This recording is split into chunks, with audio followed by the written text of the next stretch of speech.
Good morning, everybody. Welcome to episode 19 of Coast to Coast College Football Pregame Show. I'm your host, Uncle Shally, Bill Shawcross. Welcome to another wonderful Saturday. In the upper left, we have my main man from the West Coast, Mr. I Black, Mr. Oregon. Unfortunately, he's been eliminated from the playoff. Alex Elmore, how are you doing this morning, sir?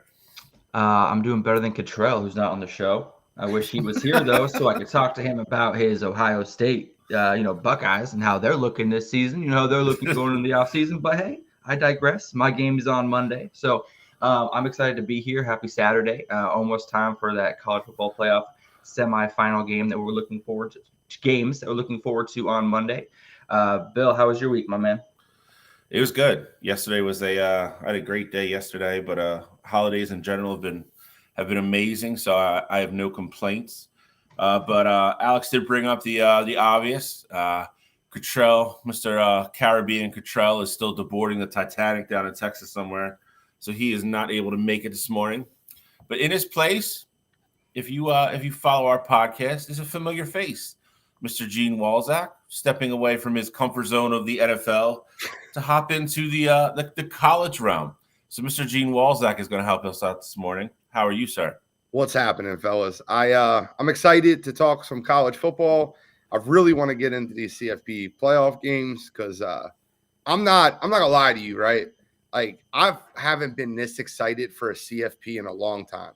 I feel like you have two games that are very, very evenly matched games, great games to break down. I agree, and I share that opinion. I think this is, I think one versus two versus three. I think this is probably overall the best two matchups they've had in the same year. In one college football playoff so far. But we will get to that, as we get through the show. A lot to go over today. We have a bunch of previews as always. We're gonna preview. I think we have 8 games, including the 2 college football playoff semifinals, obviously. We are going to talk about some of the games that happened last night. One team might have throw a humongous turd of a game on the field. We'll get to that. Alex is clearly excited to talk about that already. We're going to talk about the transfer portal as well, and we're going to get into Bowl Mania because it is tight this year. Gene and Cottrell and Alex all brought their A games this year. We are all within a game heading into the stretch with about, I think there's like 12 or 13 games total left to go, somewhere around there. So this next week's going to be very exciting. So, but let's start with the portal. There's a couple names have finally, officially found a home. We've got a crystal balls for a couple others.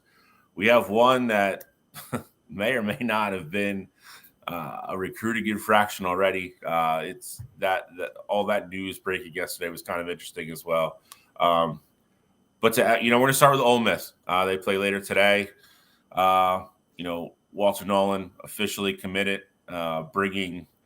I would tell you, Lane Kiffin's transfer portal class this year is better than his incoming recruiting class. That team is going to be loaded for next year. Like I said, it still remains to me, as always with Lane Kiffin, if he's going to be able to, kind of put pen to paper and make it all work on the field, because that has kind of been his Achilles heel in the past. But, man, that guy is going to have some talent at his disposal next year. So Walter Nolan was the number one guy in the class 2 years ago, committed to Texas A&M, went there for a year, obviously hit the portal, made it official, and committed to the Ole Miss Rebels, along with a slew of other top guys, a couple of which came from that same Texas A&M class as well. A couple other, bigger names. Still have a couple big names out there. Still have Cam Ward. Still have DJU. Damani Jackson, the one I just kind of referenced. He's down between Alabama and Michigan. He's out of Alabama's practice yesterday, which is not allowed. So that whole thing is interesting already. What do you guys think so far? We've still got a good bit to go on, but got to give Ole Miss their flowers, man.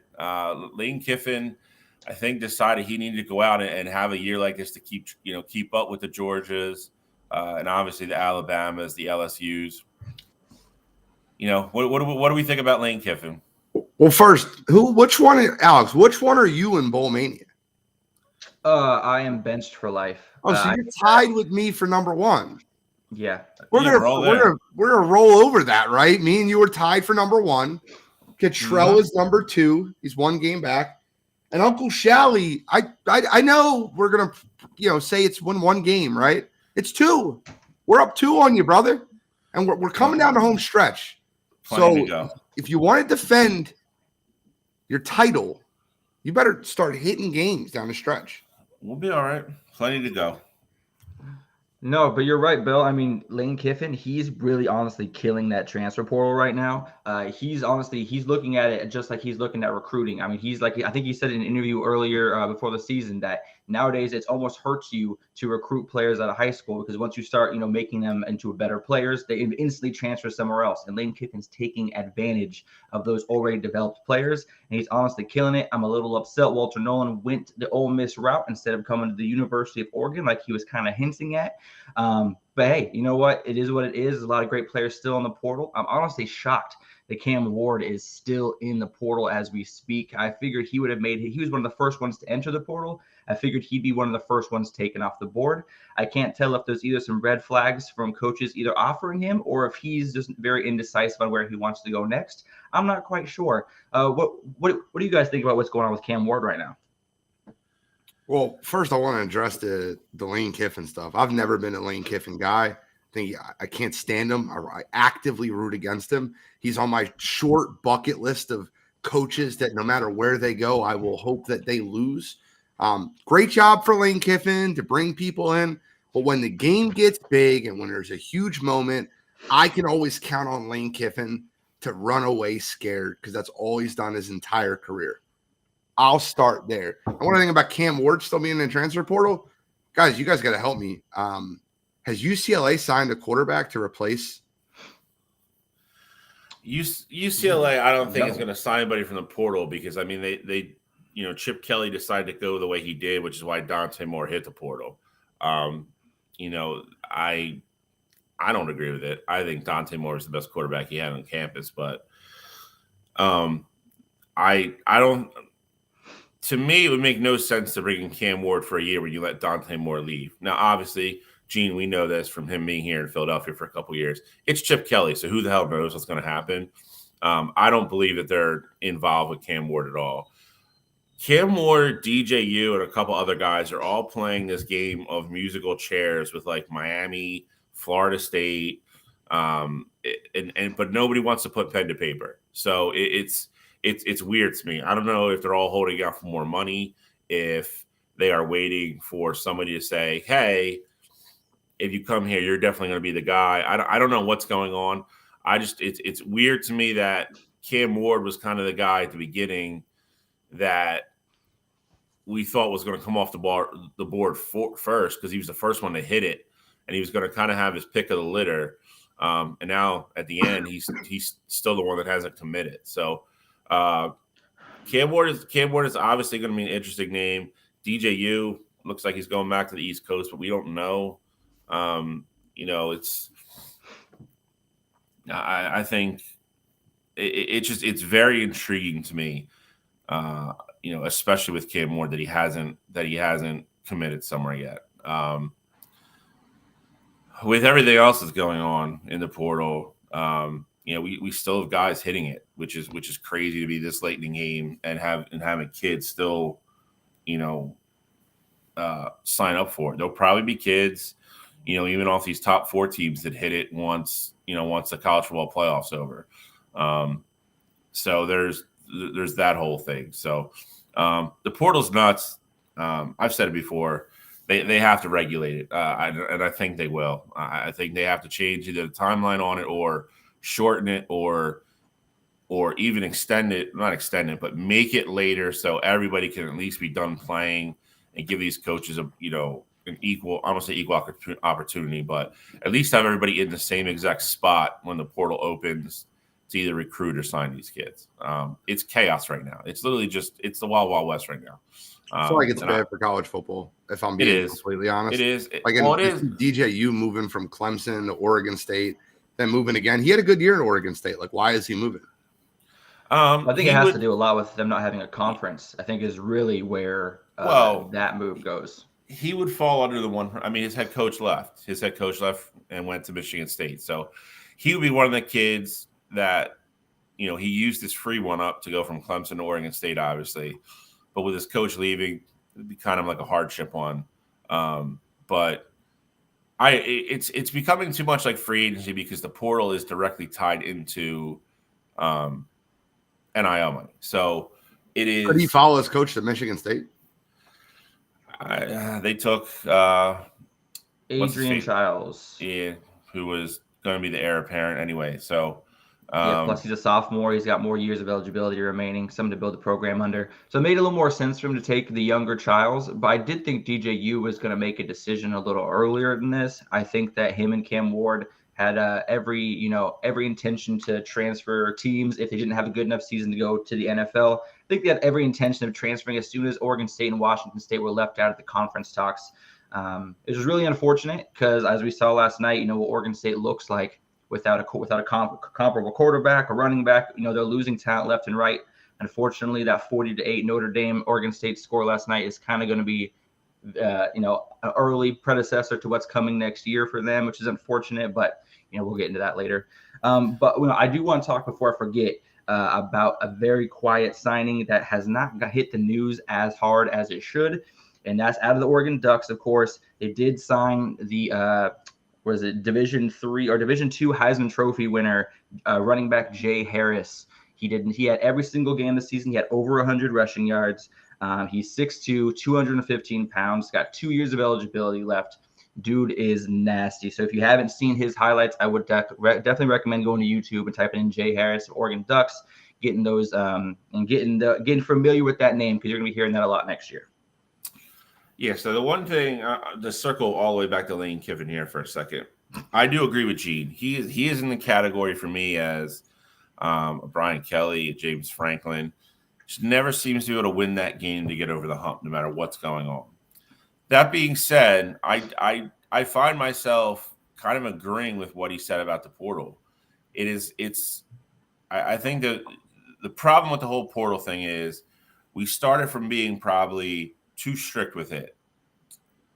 Then COVID happened and all hell broke loose. And then kind of never went back or had a compromise.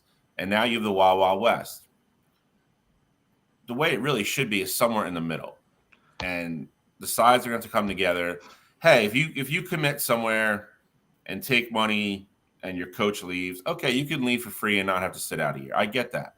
Like, you're obviously, if you're going to Alabama, a big part of the reason you're going to Alabama is because you want to play for Nick Saban. You want to get developed by Nick Saban. So if that guy leaves, you shouldn't be stuck with whoever Alabama decides to bring back in if you don't want to be. I'm fine with that.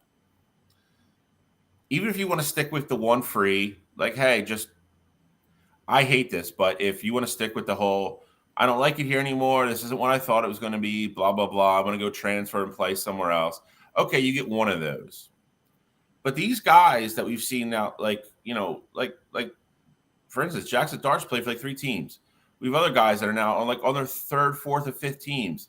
Dylan Gabriel is on his third team. If it's not either a coaching change or once you get past your free one, you should have to sit. That eliminates a lot of the problems everybody's bitching about right from the get-go. And now you have the problem of these kids committing to a school, kind of like Lane Kiffin said, getting developed for a year, getting money to go there, and all of a sudden they don't like their situation or somebody, and I don't care what anybody says, all these kids that are getting contacted by these other schools is not all happening in the period that it should. Like, you have kids that are hitting the portal, and within 15 minutes, they're getting crystal balls that are 100% to another school. So, it's already been worked out. Like, these are obviously, recruiting infractions. There's no way they're all in the up and up. There's just no way. You just can't prove it.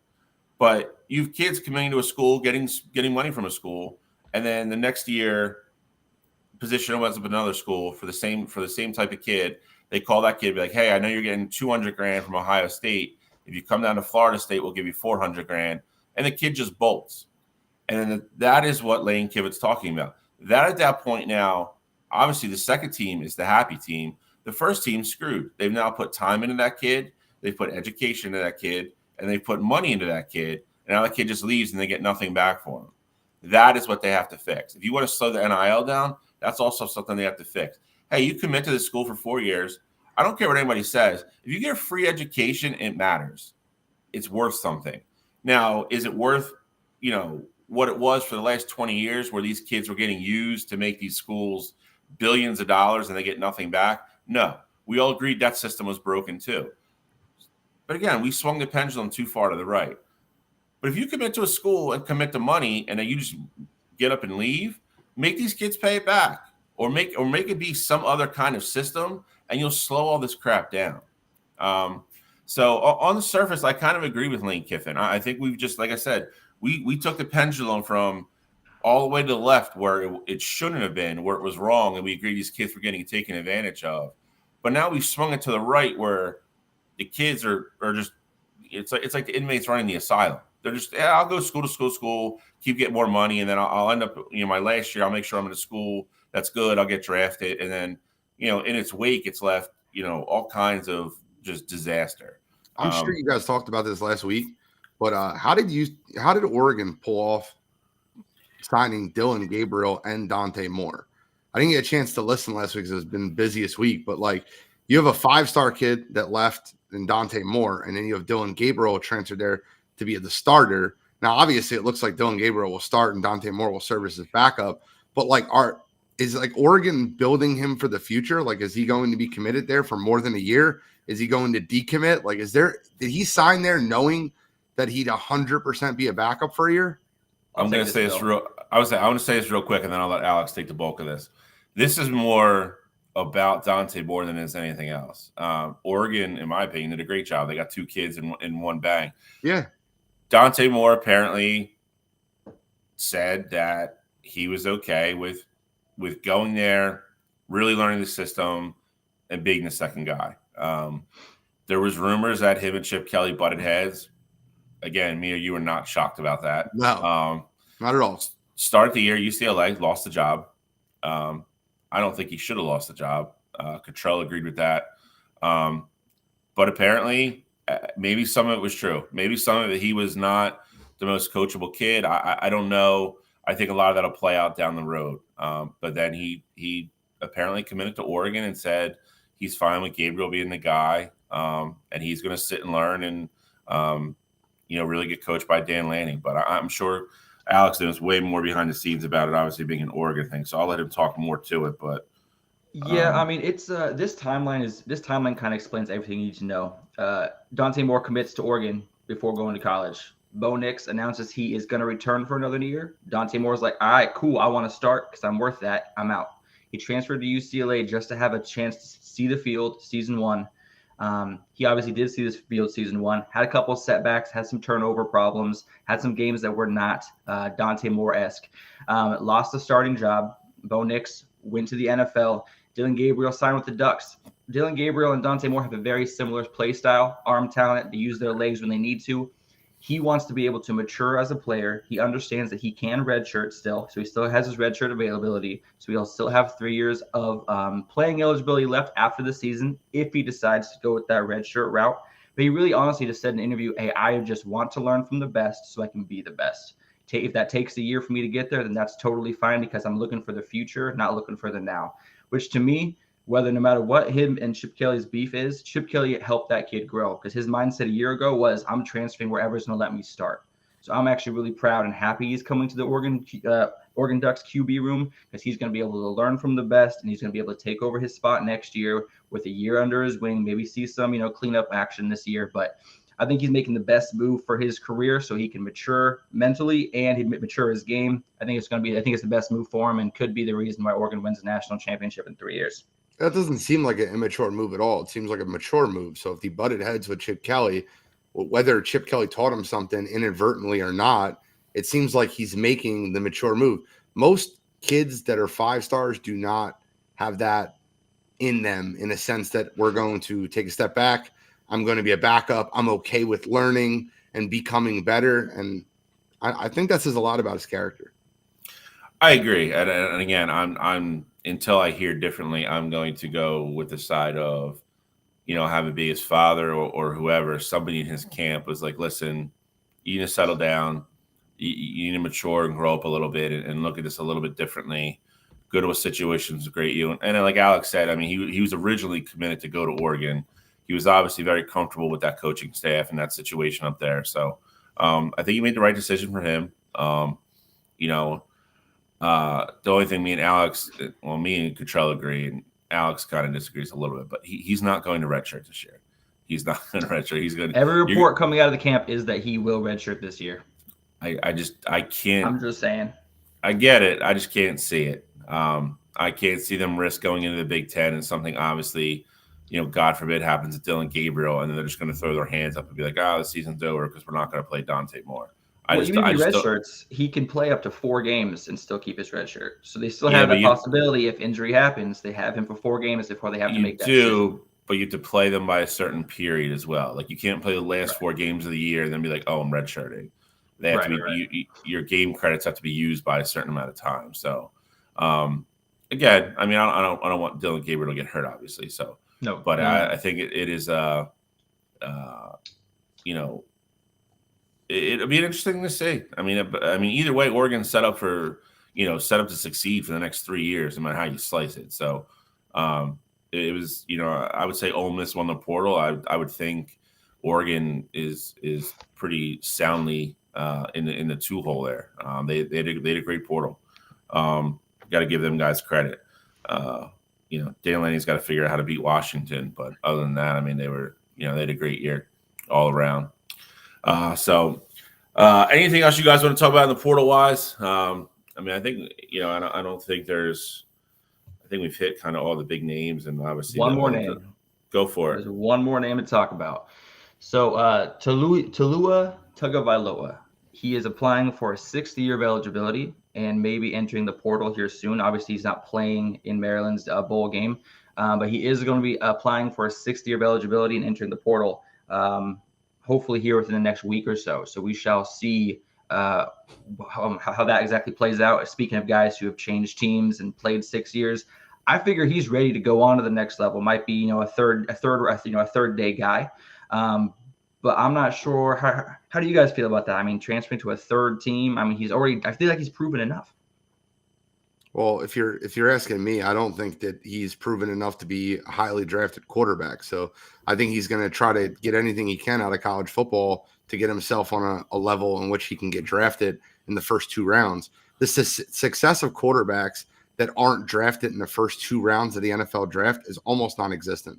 I mean, it's less than 5% of them work out. So I understand it. And if he's getting NIL money and getting paid, he might not make an NFL roster. So, why would you not apply for another year eligibility, improve your status, improve who you are? And that's just my overall opinion.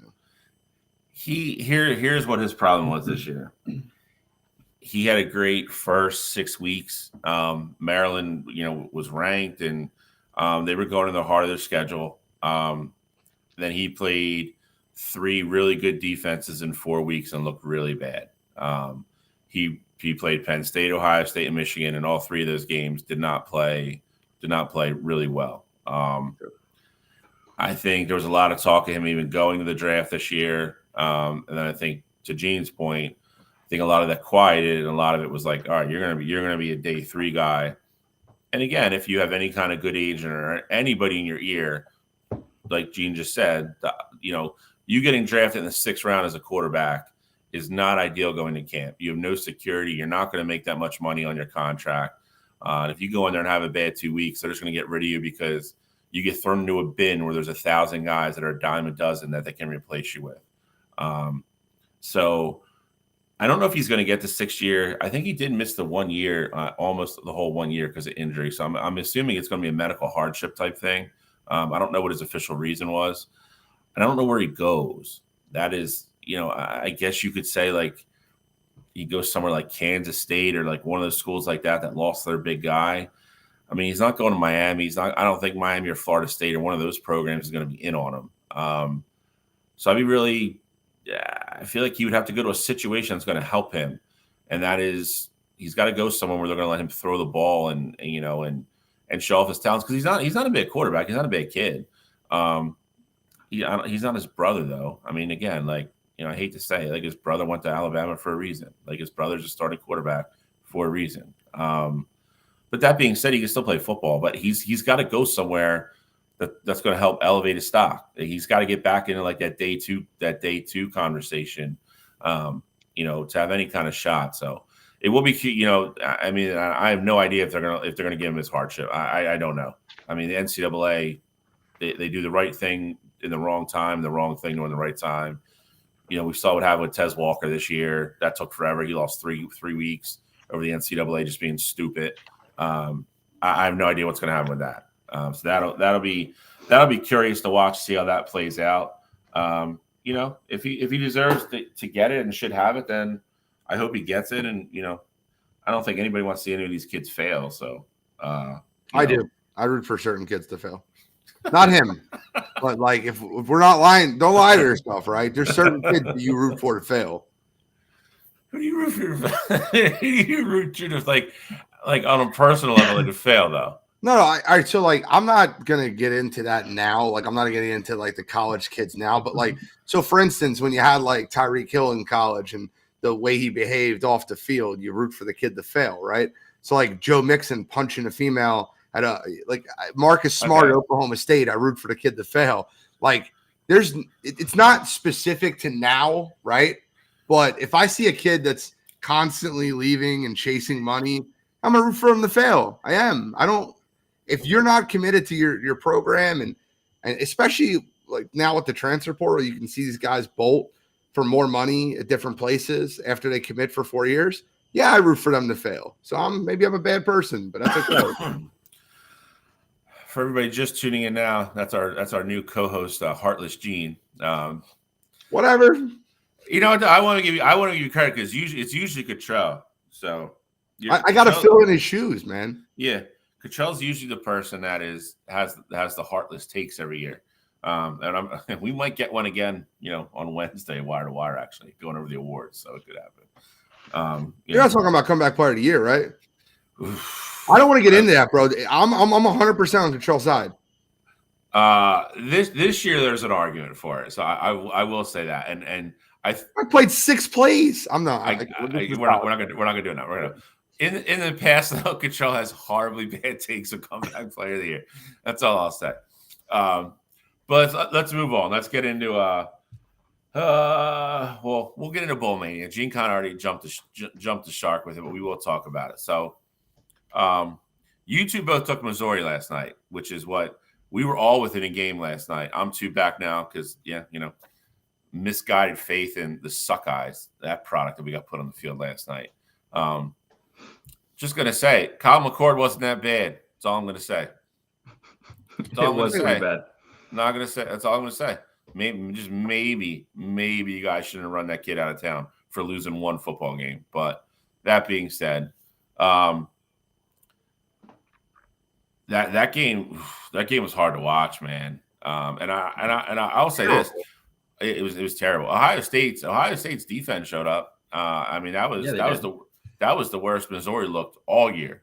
Have 3.5 weeks to game plan, and if you're Missouri, I don't. I'll tell you this too, man. That coach, I don't know what it is about that coach. That guy rubs me the wrong goddamn way. I don't know why. Like, he had 1 good season. He talks like he's like Kirby Smart, like Nick Saban. Like that guy, I can't stand. Like, cool. They're like on the broadcast being like, oh, this will be Missouri's 3rd 11-win season ever. And I'm like, oh, all right. Like, there's 8 teams that have 5 13-win seasons in a row. Like, I don't know why we're trying to pump Missouri up to be some football powerhouse all of a sudden. They're not a powerhouse, but them being good at football is good for football. All right. I mean, it's good for I guess. Is it though? Like, yeah, are you telling me football's better because Missouri's better? Like, come on, Alex. Like, because I'll tell you why. I'll tell you why. Because if Florida ever gets their crap back in gear, and Josh Heupel is doing at Tennessee what he should be, Tennessee being good at football is better for college football. Oh yeah, but I don't think he's arguing that. No, my point is this: once Florida gets their act back in gear and Tennessee continues to do what they are, Missouri's going back to being the fourth best team in the East, and at that point, who cares? It's fair. So when I watched that game yesterday with Ohio State, I'll just tell you right now, Jim Knowles is for real. Like, forget anything else, right? The Ohio State defensive scheme is very good, and they're only going to get better. So listen. Do you remember where they were 3 years ago before they hired Jim Knowles? Okay, but he was there last year when they still were the same way. Yeah, so now he's starting to get his guys in there, Bill. Well, they changed schemes this year. Listen, I'm not saying they're not better because I'm not, and I said that even before the Michigan game. He recognized that he couldn't do certain things with the kids he had there, so he changed his thing. Less aggressive, but they stopped giving up the big plays, which killed them 2 years ago. Listen, I opened it with it. The defense showed up. If I'm, Eichenberg and all those guys, I'd be furious with what Ryan Day put on the field offensively. Listen. Was there ever a sign, though, that they made the right decision when they had the quarterback competition at Ohio State? When you watch Devin Brown play last night, you're like, oh, yep, they made the right call by starting Kyle McCord this year. Because, he was running for his life, and I don't know. He got sacked 3 times. He got hurt. I get it. The last one was he couldn't really, his mobility was gone. But it doesn't matter. They made the right decision by starting Kyle McCord this year because Devin Brown doesn't look like it at all. How do you want me to trust a quarterback with a number of 33? Like that? That's like when you go to a high school game. You're like, oh, that's the third string quarterback. You're like, no, that's the halfback. Like he doesn't play quarterback. I got to wrap up on guys with numbers like that. Yeah, I wish Cottrell was on for this episode, but it's a perfect episode for him to miss, though. His team's not in the CFP, and they got absolutely destroyed. Yeah, it's real convenient. It's real convenient. He would still be ranting from the opening intro if he was on this show right now. I'm telling you, everybody can say what they want. I called it from the get-go. He had a floating week picked for this damn cruise, and as soon as Michigan beat Ohio State, he's like, "Yep, we're going that week because that week doesn't matter anymore." Listen, it's Gene. I agree with Gene, and I said it, half jokingly, in our group text, but I have a real hard time with, Cottrell's counterpoint was somewhat accurate, but you can't keep holding Kyle McCord to the standard of, CJ Stroud or Justin Fields when you have 2 generational kids there back to back. Kyle McCord's still a very good quarterback. He beat everybody. He lost to the number 1 team on the road by 6, driving with the ball to win the game. And he gets back on campus, he gets death threats, has shit thrown at his dorm room, and has stuff left on a sign. Like that's all the stuff that we're not talking about. Yeah, you could tell me, you could say all you want. It's Ryan Day didn't guarantee him this, didn't guarantee him that. That kid didn't want to be on that campus anymore, and I don't blame him. If you look at that game and tell me Kyle McCord is the reason you lost that game, then you're blind. You're not watching football. I said it after the game. I'll put that game right to feet at Ryan Day again. He had 2 drives in a row where he found stuff that absolutely started working, and then got in the middle of the third quarter after they tied the game up and went away from it. That's not Kyle McCord's fault. Again, if you look what's in the cupboard, obviously they have Air Davis coming in, so I get it. But so what? Your counterpoint is, all right, we're just going to start a freshman next year now. You didn't get anybody in the portal, so I guess Cam Ward's still technically out there. We talked about all these guys. DJU's not going there. So your answer is either Kyle McCord for another year. Ryan Day's this great coach. He's not going to improve next year, and he's not going to be take a step to be better next year and possibly beat everybody in the Big Ten. So now your answer to me is you're going to start a true freshman next year? Okay, good luck. I think Kyle McCord made a serious issue, though, going to Syracuse. I think that's such a bad Don't disagree with that 100%. He went somewhere, I think it was so bad with what happened when he got back there, he overreacted and went somewhere safe that if he goes 8-4 every year, nobody cares. He goes Syracuse, he goes 8-4. They'll be like, oh, this kid's great. Like, because they don't care. They don't. So and that's fine. But like, and I think that's a reaction to what happened. And that sucks. Like, again, I don't like sticking up for Ohio State kids or whatever, but but you can stick up for him. He's no longer an Ohio State kid. Yeah, well, true. It's a really tough thing for me to be like, oh, all right, well, why did you transfer? Or like, why did the fans run you out of town? I went 11-1 and lost to Michigan on the road by 6, and through one bad pass. And I got death threats. Like that's too much for me. Sorry, it is. That's too much for me. If Iowa State went 8-4 this year with that roster, I'm like, all right, yeah, like, dude, like, there's no shot you get a look at the starting nine next year, none. But a first year starter coming in with Ohio State was pegged to be top 5 all year with all those weight of expectations, including on top of following a C.J. Stroud and Justin Fields, and you go 11-1, and that's not okay. Sorry, that just doesn't sit well with me. It just doesn't. I think that sucks. You know what I mean? And obviously, we'll talk about it again. Cottrell's on the show, but okay. See, they're putting all their eggs in the basket of an incoming freshman next year. Because I didn't see anything last night that tells me that any one of those dudes is starting. Yeah, it's definitely not Devin Brown. No, like, and I thought it was funny that everybody's like, oh, he looks great in practice. Like he's throwing the ball. All right, well, he did it in the game. So, and if you're gonna be like, oh, well, don't give me the we'll help ease him in and he'll get better as he goes, because that's what you told me with Kyle McCord this year. So Kyle McCord didn't get any benefit of the doubt for deer in headlights. So, but that being said, back to the Jim Knowles thing. I don't know how we got on Kyle McCord. Jim Knowles' defense showed up last night, looked great. Again, I think I said this before, and I got a lot of shit for it because I didn't really have a leg to stand on. But I'll say it again. I think Ryan Day is a good coach. I don't think Ryan Day is an elite coach. And I think you're starting to see it. Ryan Day should have transferred to Syracuse. Ryan Day is one more Michigan loss away from of having that option because he's going to get fired. Well, here's how bad that offense was last night. All right. Missouri gave up 3 points to Ohio State. That's the least amount of points they've given up all year. South Dakota scored more points on Missouri's defense than Ohio State did last night. Ouch. Missouri's defense is not that great. I mean, they gave up 31 points to Florida, to a mediocre Florida Graham Mertz. So like I said, Ohio State did not come in ready to play yesterday. I was at work, so I missed most of the first 3 quarters. But honestly, I could miss that. All the action happened in the fourth quarter. So as soon as I turned it on, Missouri was driving. Game was great. Cody Schrader did a fantastic job last night, 128 yards. And we kind of knew he was going to be controlling the ground game.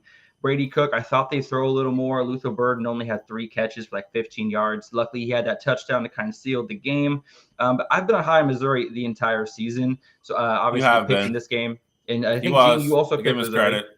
There we go. I love Missouri. I love who else? Ole Miss and Missouri have been kind of my 2 teams I've been on all year. Central Florida was your killer. Yes, I love Central Florida as well. Man, there's so many good college football teams that we don't really get to talk about enough, and I really wish we did. But last night, that was the game of the day. I was sitting at work. We were kind of dying down. I was watching this game, turned it on fourth quarter. All the action happened. It's really kind of sad to see Devin Brown go down because I was hoping he would get his chance to kind of, show what he's made of. Obviously, getting injured, only had a chance to go 4 for 6 for 30 yards. So we didn't really get a full dose of him.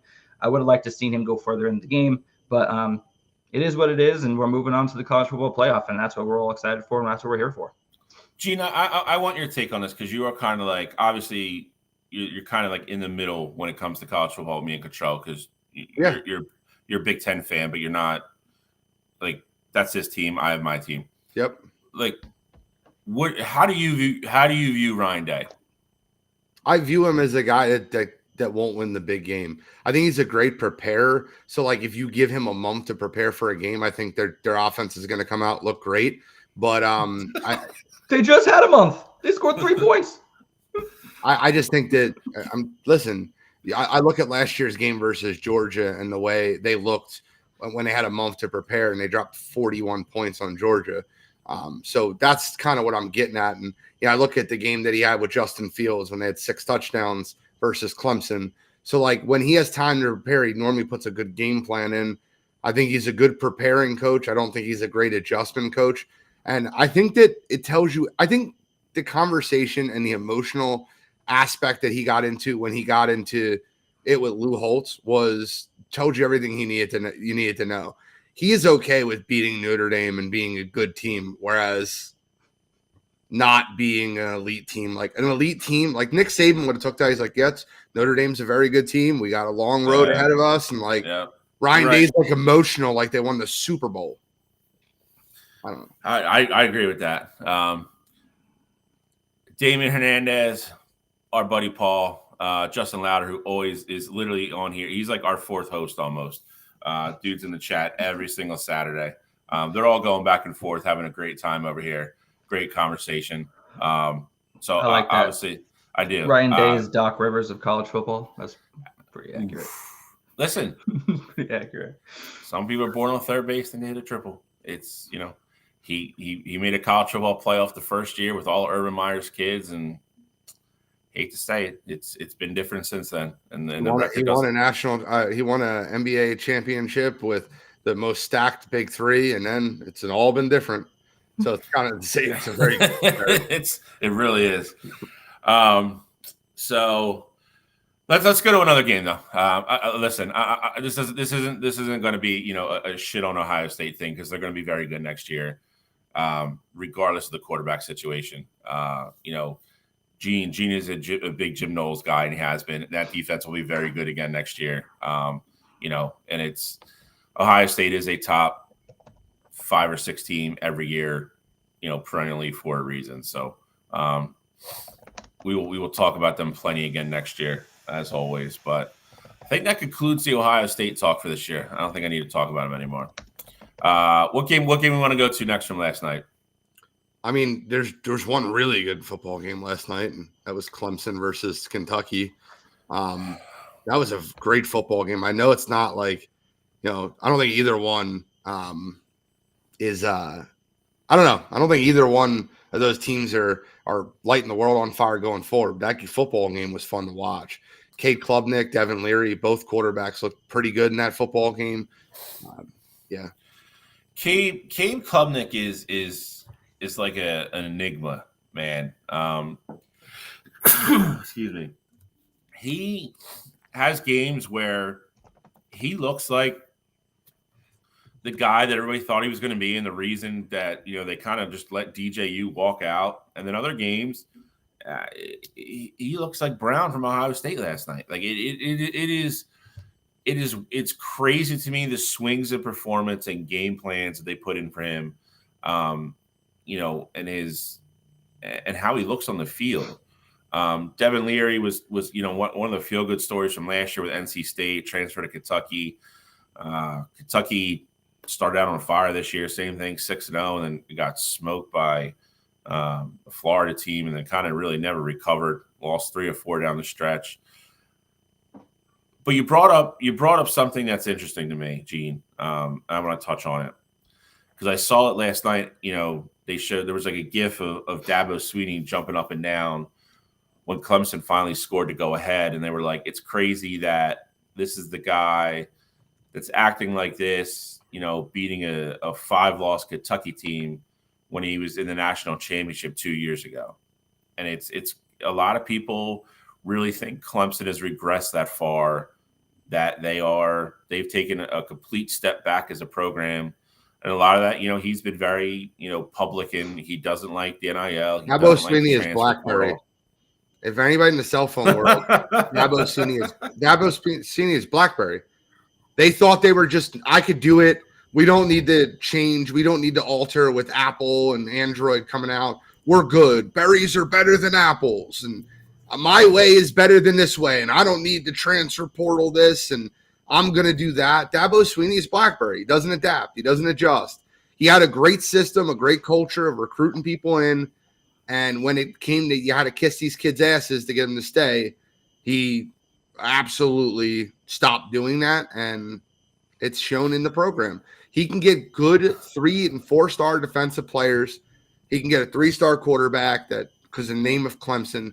But that program's will continue to digress over and over and over again until he adapts to the modern day college football. I'm not saying he's wrong with his thought process of what, but that's what you have to do. But Shy, I want to get in these previews. Can we get in these previews? Yeah, we'll get in. No, relax. All right. It is. I agree with you. He took a hard line too early before it was take a hard line. Like BlackBerry hung around for like iPhone 2, and then they came out like, oh, we're gonna have a touchscreen BlackBerry, and everybody's like, nah, this is garbage. We're going to iPhone, and that was really it for BlackBerry. It's How does he get on cell phones? Alex, is it not accurate though? This show is becoming the Note 8. That's what I'm saying. All right. Blowing up? Blowing up, exactly. Blowing up. Too hot, catch on fire. No, but we're going to jump into previews here in a second. But it's crazy to me, like the quick rise that Clemson had, and they were at the top of the world for 4 or 5 years straight, and then like I feel like if I ask both of you, top of your head, real quick, give me next year's top 6 teams. Nobody's saying Clemson anymore.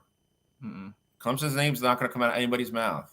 It's not, and it's crazy, man. It's that just shows you, especially the last 3 years, how fast and how much the college football world has changed.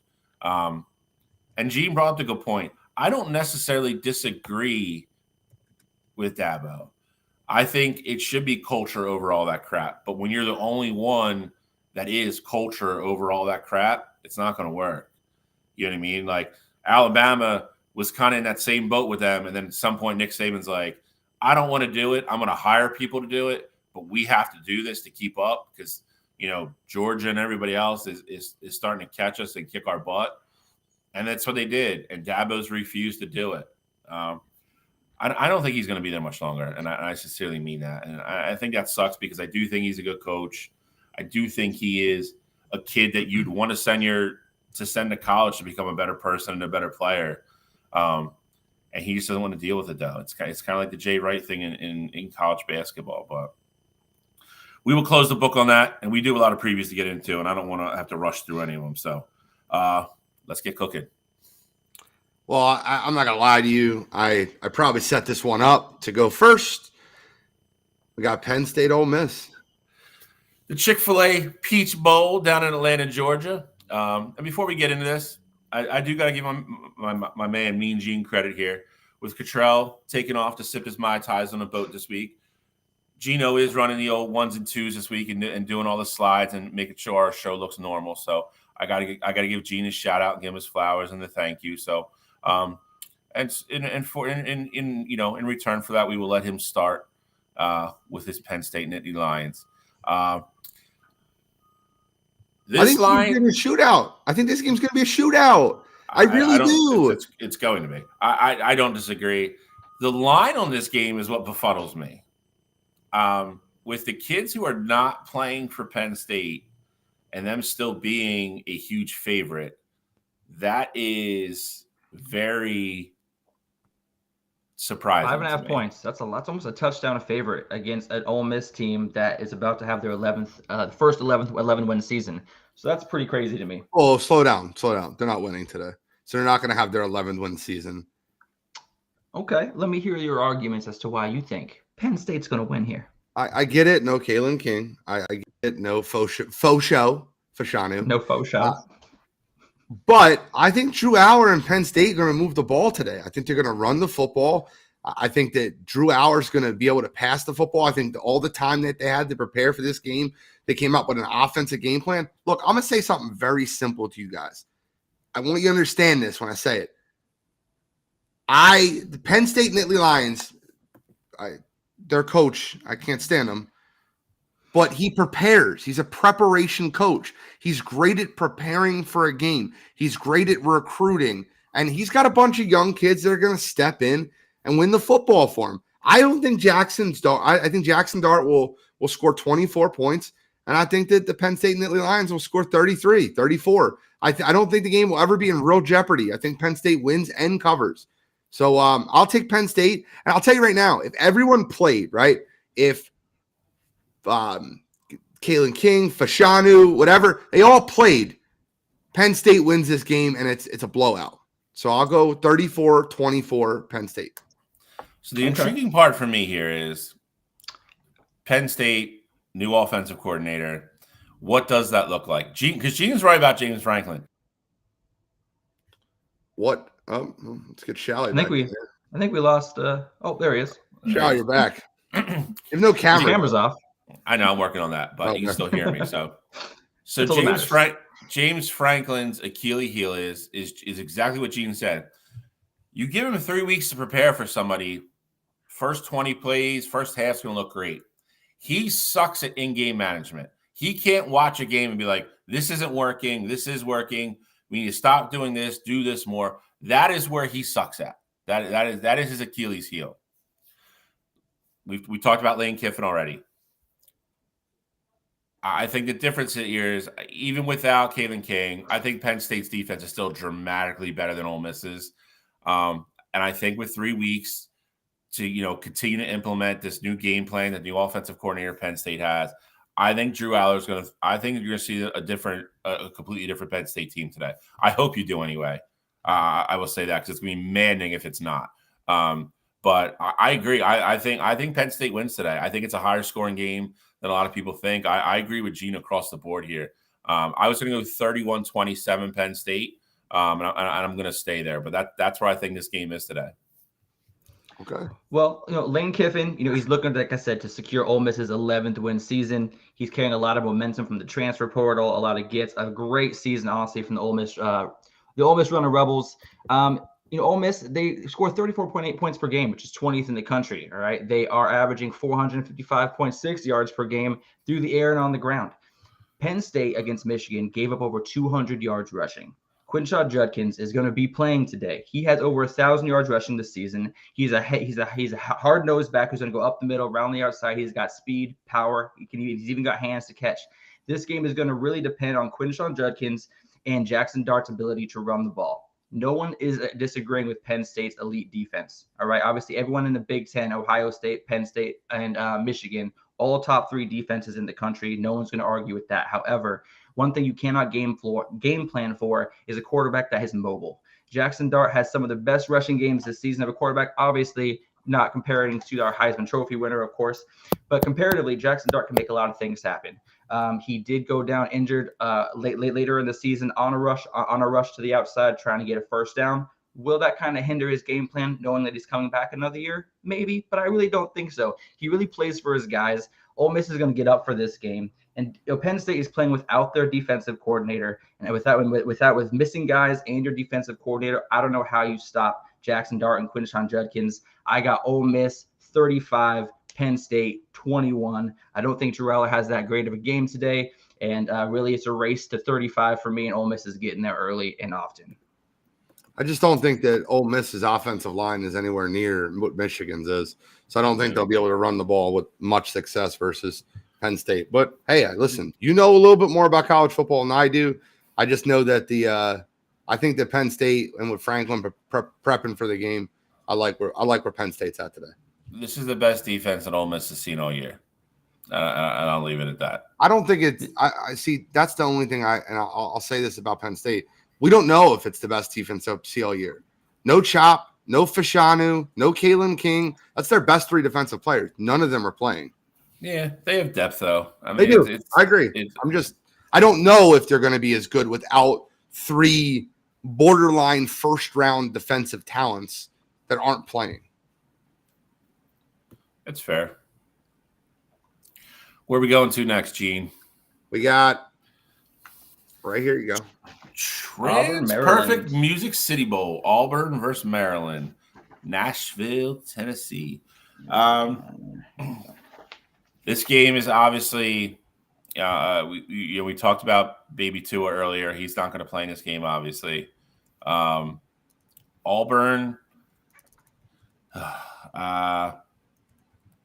very up and down year for Auburn. Yeah, Could argue they should have beat Alabama. That Could being have said, argued they should have beat Alabama. um, We go. It was a 4th and 17. He threw completed ball in the end zone. 32. Yeah. Like, Yeah. Yes. and ignoring the offensive PI. I mean, Bill, you're right, man. I mean, they got blown out by New Mexico State while being a 22-point favorite. Yep. Called that too, by the way.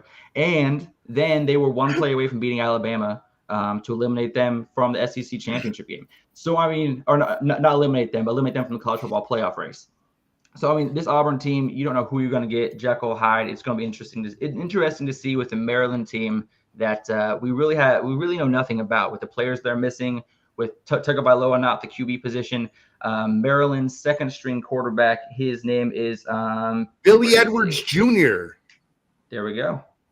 And he's a little bit more of a running threat than Tagovailoa was, but I don't think that's really going to make too much of a difference. I mean, the Auburn defense should be able to push around Maryland's offensive front in this game. And, Maryland is hit pretty hard going into this game with, Tagovailoa out, possibly transferring. They also had a subpar rushing attack all year, and their only chance to win this game is to control the ground game and control the clock. Auburn's got too much experience coming back for this game with Peyton Thorne and Jarquez Hunter coming in as running back. I don't think this game's even close. The fact that it's only a 4.5 spread is pretty surprising to me. I think Auburn rolls 6.5 now. Oh, 6.5 now. Okay. Yeah. Well, there you go. That's something more. I like it. Auburn, we're bigger, we're stronger, we're Batman. Like, Auburn's bigger, Auburn's stronger. Maryland doesn't have their quarterback today. I don't know what I'm getting from the redshirt sophomore. I'm going Auburn here. I think it's fairly easy. And if you're following on Bowl Mania, you can keep up with who's number one right now and just follow along with Auburn.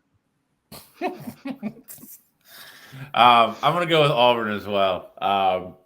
I think they have the majority of their team here. Listen, Billy Edwards, I saw him play a couple times this year. I don't know how well he's going to do playing a full 60 minutes.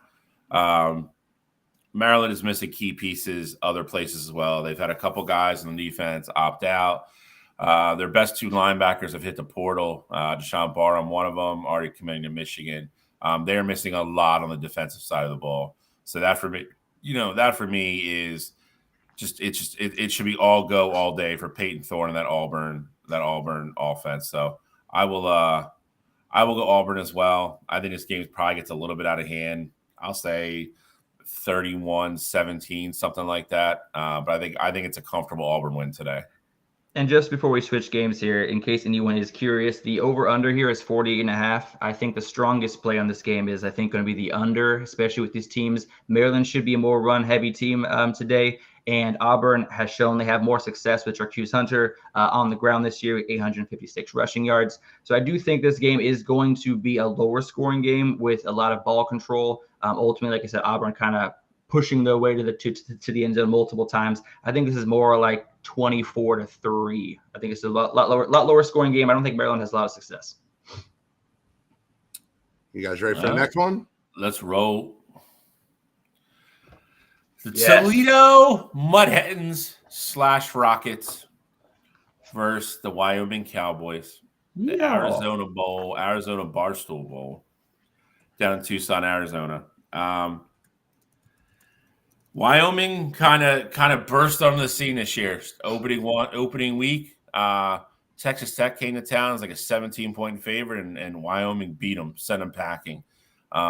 Played everybody tough all year. Was right in the mix of the Mountain West till the end. Toledo won the MAC, went to the MAC championship game and lost.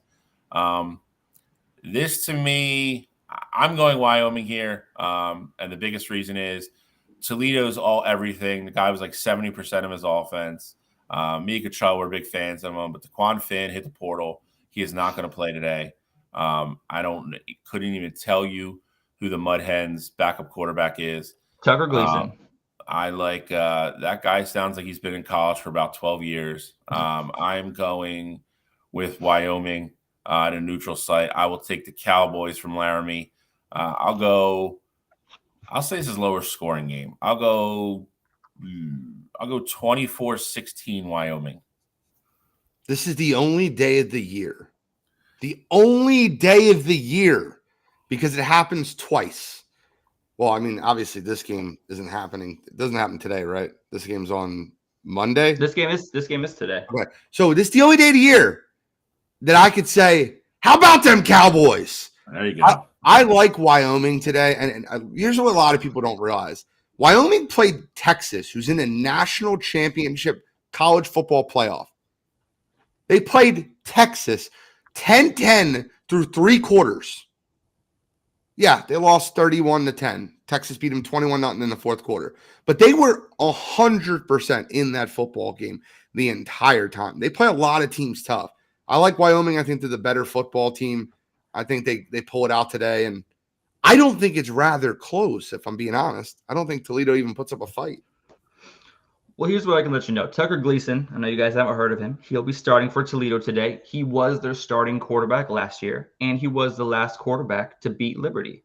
Little fun fact for you, okay?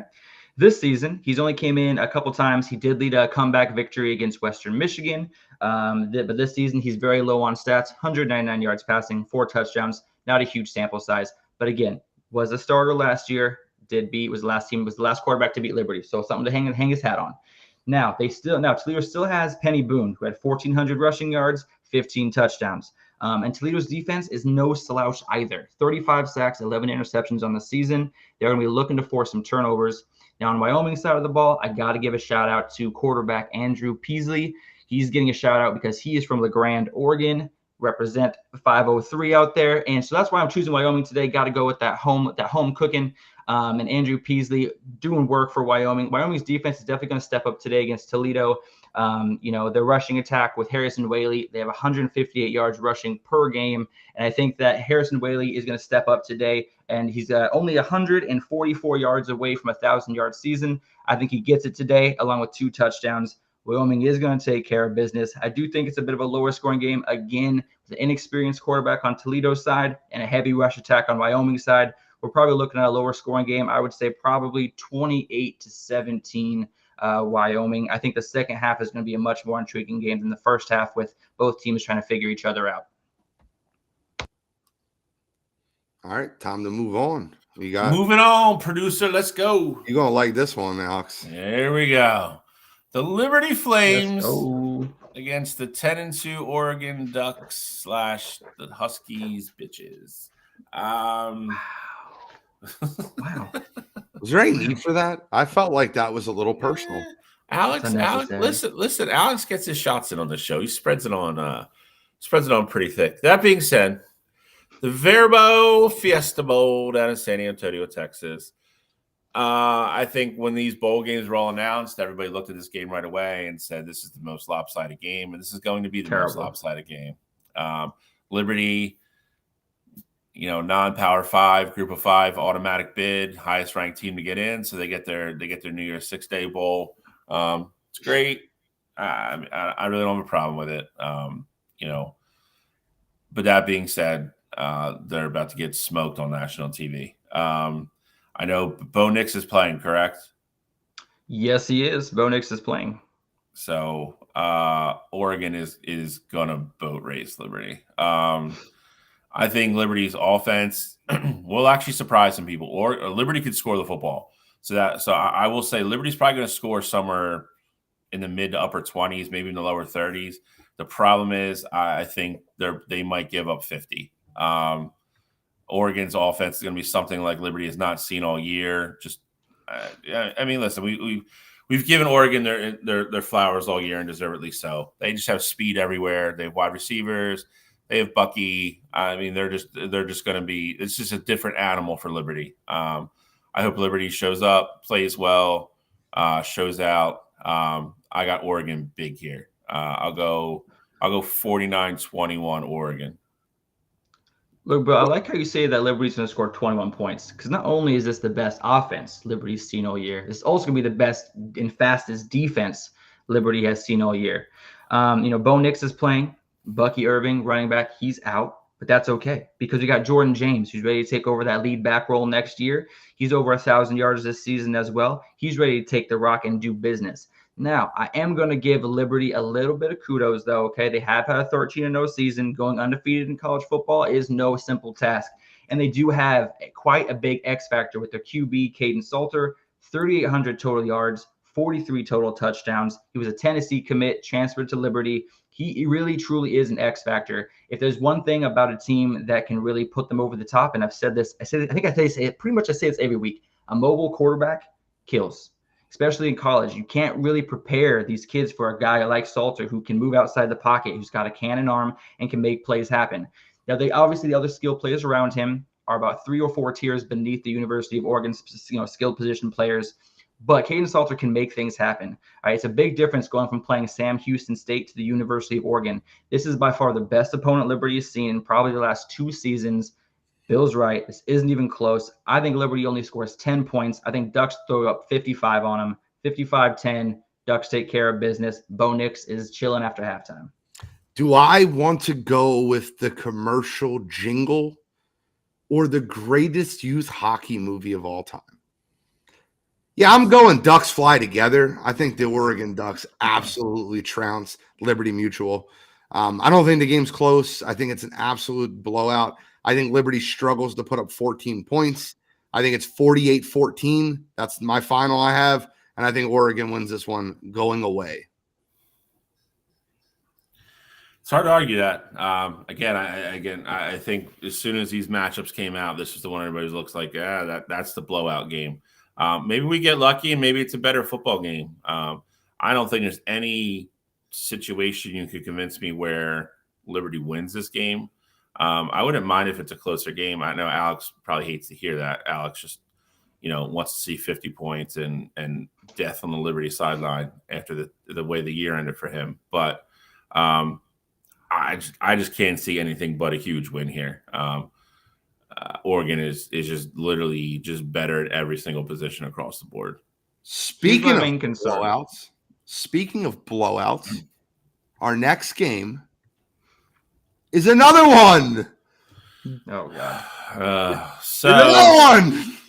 It's gonna be. Well, it is. Florida State had like 795 people opt out. Georgia's pissed off from not making the CFP. This is going to be 100-0. Georgia's had a lot of people opt out and hit the portal. But that being said, they weren't. Which is a lot deeper. Yeah. The only player they're missing that played substantial snaps this year is Brock Bowers, and he's he's out just because of his previous injury. But no one of actual substance transferred out of Georgia. So their offense, their defense, I think they maybe lost one starter. Like Georgia's coming in pretty much fully intact, ready to go. And Florida has one starter, so it's perfect. Yeah, Trey Benson's gone, Johnny Wilson's gone, Keon Coleman's gone. Every single weapon they had is gone. This basically might as well be week 0 because we have no idea what's going to come out of Florida State or what kind of offense they're going to put on the field.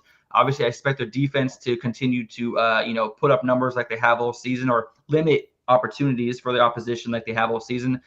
But that offense, they're going to have probably, I would say, maybe 10 first downs the whole day. That's how dominant Georgia should be in this game. I don't know if Florida State scores. I'll tell you right now, I don't know if Florida State gets 10 first downs. If that was a real over-under, I might take action on that. I'm going to say this. Justin Lauder hit it right on the face. This is the Screw You Bowl. So this is Bill. They actually called up Kirby Smart. The college football playoff committee called him up and said, listen, I don't care what the score is. Continue to run it up. So everybody doesn't give us any type of slack for not. It's not going to change that. Here's the reality of the situation. If Florida State had their full team here, this would be a hell of a football game. They're not going to. So Georgia's going to win. So this doesn't get the football committee off the hook at all, in my opinion. Florida State shouldn't be in this game. That being said, Georgia's, Brock Bauer is not playing, correct? No, he's not playing. He did travel, but he's not playing. Yeah, he's just there with the team. That being said, Carson Beck and everybody else is going to play. Georgia's going to roll. This game sucks to me, and I'll tell you why. With everybody opting out or getting ready for the draft for Florida State, this what you're gonna have all the trolls after they lose this game be like, see, this is why they're not in there, blah blah blah blah blah. It has nothing to do with that. And on top of everything else, it's gonna suck for those kids because they're gonna have to hear about it all over again. Georgia's just gonna go out and play football. This has nothing to do with Georgia whatsoever. Georgia's gonna go out and do their thing. They'll be ready to play. Kirby Smart will have the kids ready to play. They probably will dominate this football game. This game will probably get ugly. I hate that this is a situation that they put Florida State in. And if you don't think they put them in this situation on purpose, you're out of your mind. This is everything that's wrong with college football in this football game.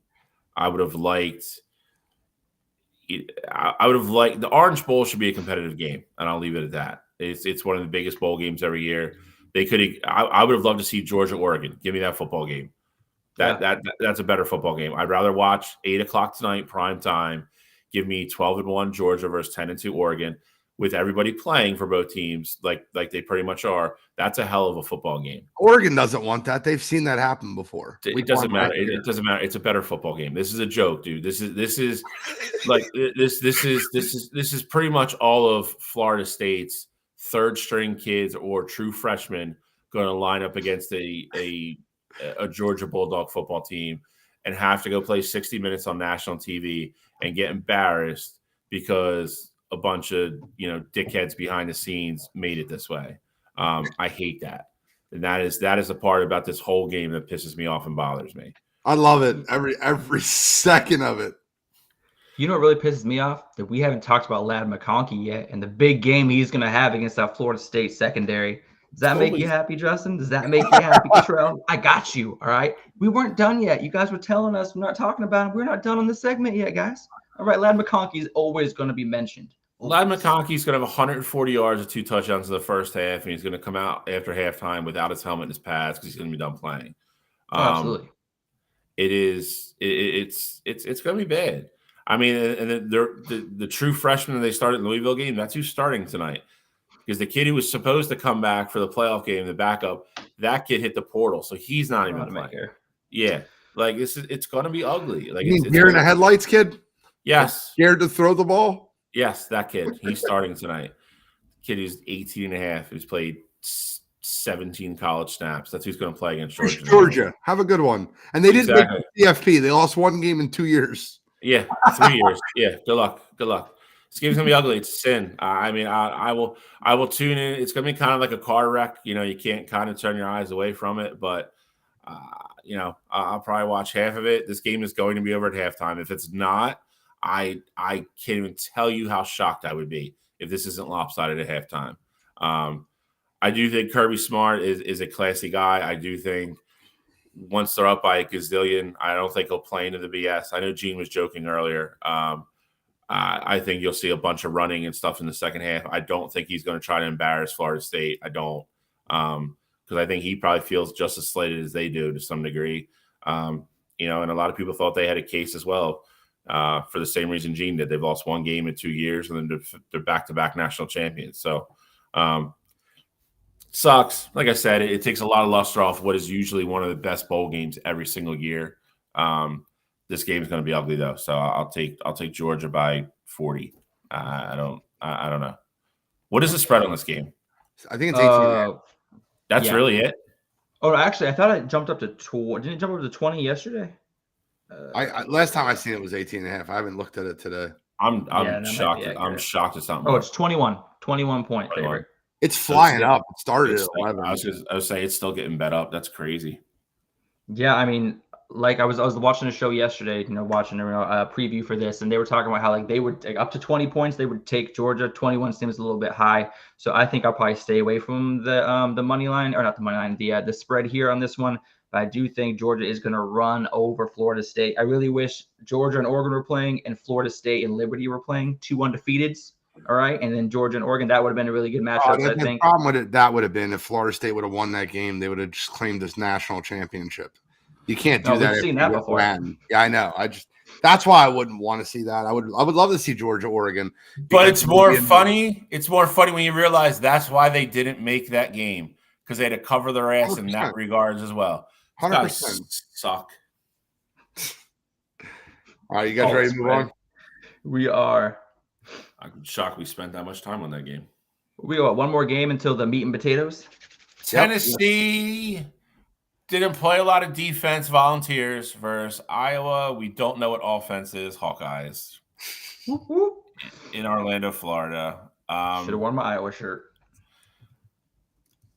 Yeah. I mean that the Big Ten championship game prediction worked out well for you.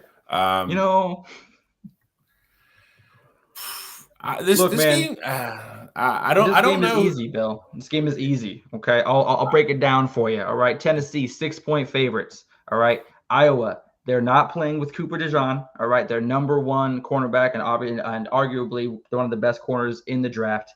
He's out for Iowa.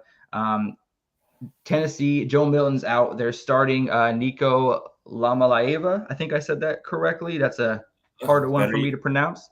Better you than me. Yep, and so he's starting getting his first start today. He's what the Tennessee fans see as their future. So we will get a little sample of him. And then of course running backs for Tennessee, Jabari Small and Jalen Wright are also out.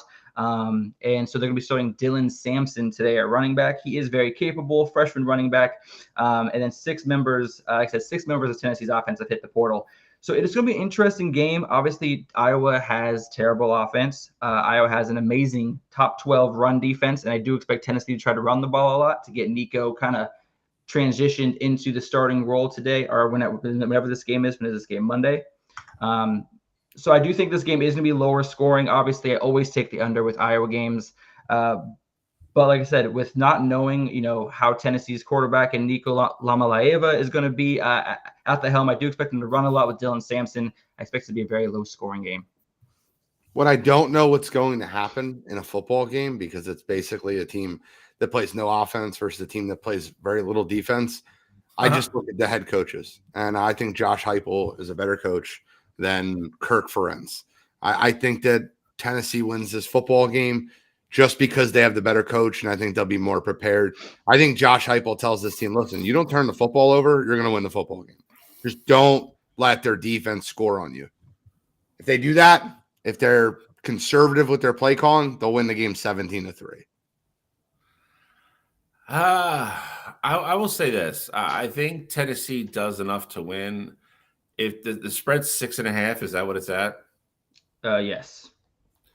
I would be hard pressed not to take the 6.5 here. I look at how I know how Iowa's defense is going to play. This is going to be one of the better defenses Tennessee's seen all year. They're missing starters all over the place offensively. Granted, Iowa's offense has not magically woken up in the last 3 weeks and become anything that resembles a real offense. So that part's not going to change. I'm going to push back a little bit on Gene with the coaching thing. Kirk Ferentz is a very good coach. He's not Josh Heupel. I mean, Josh Heupel really hasn't done anything to earn that kind of moniker yet. But I do like Josh Heupel, and I think he was the right hire for Tennessee. I'll go Tennessee here. I'm going 16-13 Tennessee. I think Iowa covers. You guys ready for CFP? I am. Okay. I'm always ready for somebody. Did somebody? Okay, never mind. Justin already answered CJ. Go ahead. CJ just asked how many teams are in the playoff next year. I just wanted to go over that real quick. Alex and myself, we both made the decision to start with the later game and then head into the main event of the evening. The main event of the evening. So Washington versus Texas. Guys, I don't want to toot my own horn as being not a non-college football guy. He already said horn. You know where he's going. Well, I predicted before the season started that Texas would be my national champion. I had Georgia, and now Texas. If it's a three-peat for me, I don't know. I should be given an award, a trophy. Something should be sent to my house. And I'll send you guys my address, right? If you guys were following, if you guys parlayed my 3 national champions in a row, you guys be up some serious money right now. Yeah. I mean, you'd probably be able, yeah. If you did a preseason, yeah. Especially because if you would have if you would have bet on Texas 3 years ago to win the national championship this year, that was probably like plus 10,000 in that area. So you'd probably be able to quit your job. But Gene is correct. I have to give him his flowers. This would make him 3 for 3. Not that predicting Georgia to win last year was that much of of an amazing guess with the team that they had. The year before it was, though. So he deserves his credit. He would be 3 for 3. I'm not sure they make it out of this game. If you listen to it on Wednesday, I think this is going to be a hell of a football game. And there's just that little part of me that just keeps thinking Washington is going to win this football game somehow. But I will kick this over to the Pac-12 man to go first. I'm sure he's going to pick Texas because he hates Washington. No, if I was him, if I were you, Alex, I would pick Washington and be like, hey, listen, like the team that beats us is going to the national championship. Like you might hate them, but you got to like be Pac-12 allegiance here. You got to say the only team we lost to was in the college football championship. He's got to go Washington. I agree. Not everybody thinks that way, though. Some fans do, some fans don't. College Cottrell has chimed in and challenged your predicting ability. First of all, he's right, but no one needs to talk about that. What I said was before the season, I said Georgia won't win the national championship, and I gave my college football prediction, and I said that it won't be Georgia, and that I didn't give my prediction championship. After Texas beat Alabama, I officially said that Texas would beat, but I had Texas in my CFP. I had them number 3, which they are, and I talked about Quinn Ewers before the season possibly winning a national championship. So he's right, like in a sense, but like, come on, bro. Like picking Texas to win the Natty, even whether it was week 2 or week 0, like you can knock that off. I mean, there's some validity to it. That being said, Alex, kick us off here with this preview, and then me and Gene will give our predictions on this because we did already talk about this game on Wednesday. So we will let you go first here. No problem. Obviously, we got Texas versus Washington. It's obviously, being in the South, it's pretty much a home game for Texas. Washington's been complaining about it since they were given this game in New Orleans, which, understandably so. In a college football playoff, you would like as neutral of a field as possible. And I do think they're coming into this game with kind of a, their head on straight. I think Washington's well prepared. Here's the funny stat about Washington. Washington has won 11 straight one-score games. Okay, and what does the college football playoff typically bring? Close battles. Washington is proven. Washington is battle-hardened. Washington has also beaten a team better than Texas, not once, but twice this season in the Oregon Ducks. They've been able to keep up with Oregon defense, which is better than Texas. They've been able to score 36 points on a defense that's better than Texas. And the one game Texas has lost this season was to Oklahoma. Who can I compare their offense to? Pretty comparatively is Washington. All right, every single level of the game, besides arguably the head coach, Washington is better. Michael Penix Jr., better than Quinn Ewers. Next year, Quinn Ewers, I think, is the man to beat. I think Michael Penix is better than Quinn Ewers. Johnson, Dylan Johnson, running back for Washington. He's not better than Jonathan Brooks, but Jonathan Brooks isn't playing. So running back, edge goes to Washington. Then we go receivers. We got Rome Odunze versus Xavier Worthy. Both fantastic wide receivers. Rome Odunze is probably top 3 receivers in the country. Xavier Worthy is probably like top 15. Every skilled position, Washington is better. Plain and simple. All right. And that's really what the game comes down to is who's going to make the plays to win the game, Quinn Ewers or Michael Penix Jr. Both teams are going to have no problem scoring against these suspect defenses. If you had to rank the 4 teams defensively that are in the college football playoff, you go Texas at 3, Washington at 4. This is going to be a high-scoring game where this game gives you offense. The next game we're going to talk about gives us defense. And looking back, like I said, looking back at Texas' schedule, the one offense they played that's similar to Washington, they lost against Dylan Gabriel on the Oklahoma Sooners. And here's another crazy fact about Dylan Johnson. He was not talked about heavily this year. At the beginning of the year, people were like, Washington does not have a run game. They are going to be one-dimensional. Guess what? Dylan Johnson's got over 1,000 yards rushing this season. He's averaging 6.2 yards per carry versus ranked opponents and has 701 yards in those games. He gets up for the big games. He's going to have no problem today pushing around that Texas defensive line. I think Washington honestly carries through. I think it's a race to 35. I think Washington wins this game 38-28.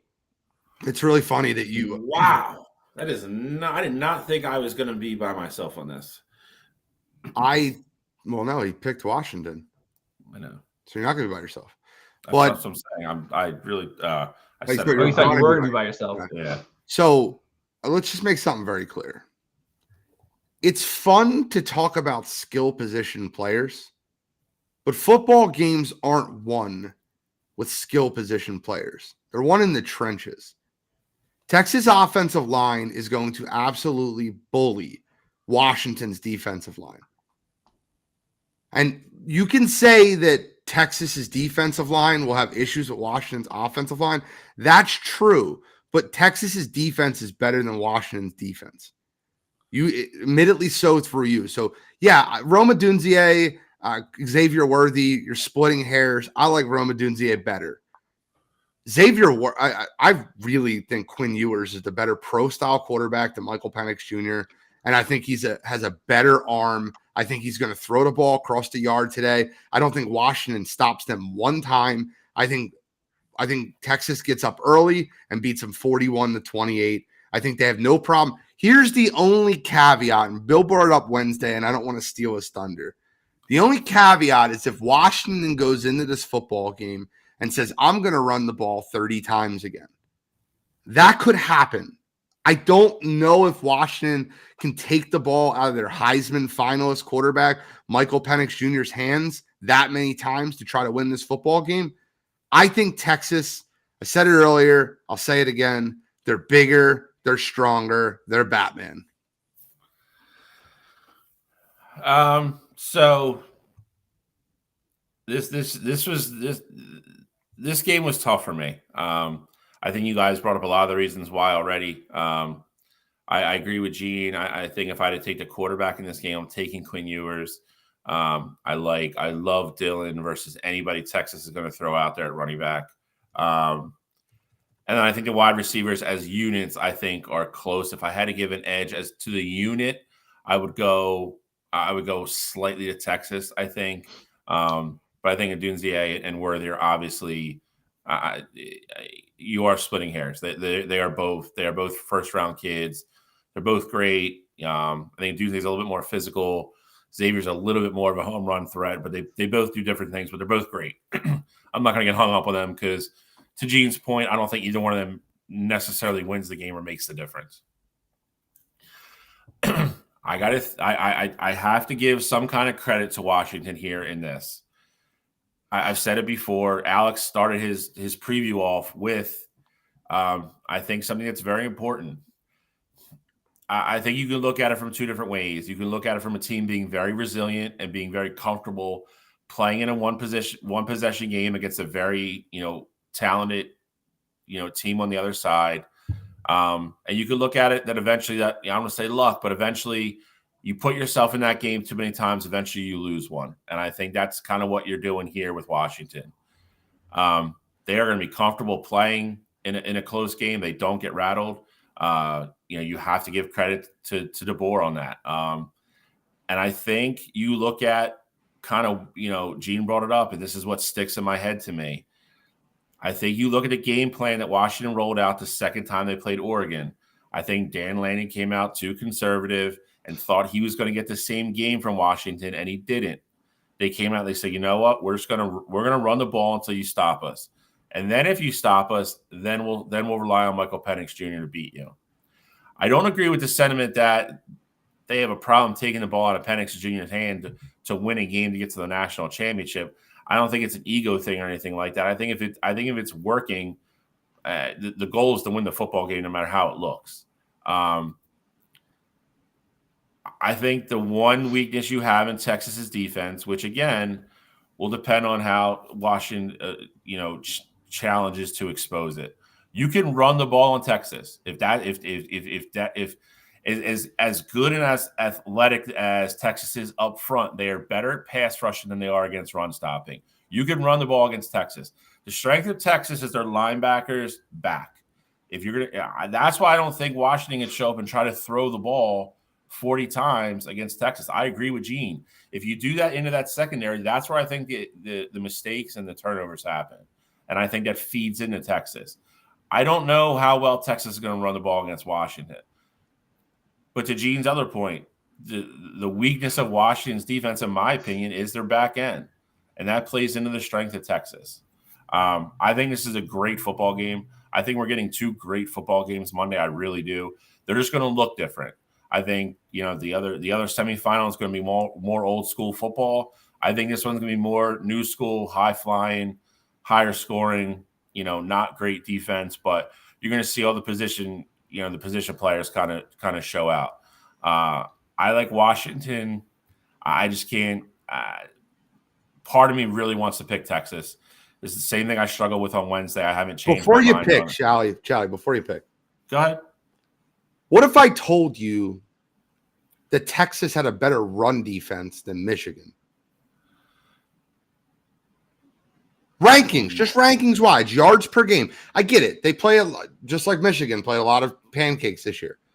You know the top 5 rushing defenses in all college football are in order? Michigan 5, Utah 4, Texas 3, Penn State 2, and UCLA 1. That's the top 5 run defenses in all college football. What stat are you basing that off of? Yards per game allowed. Okay.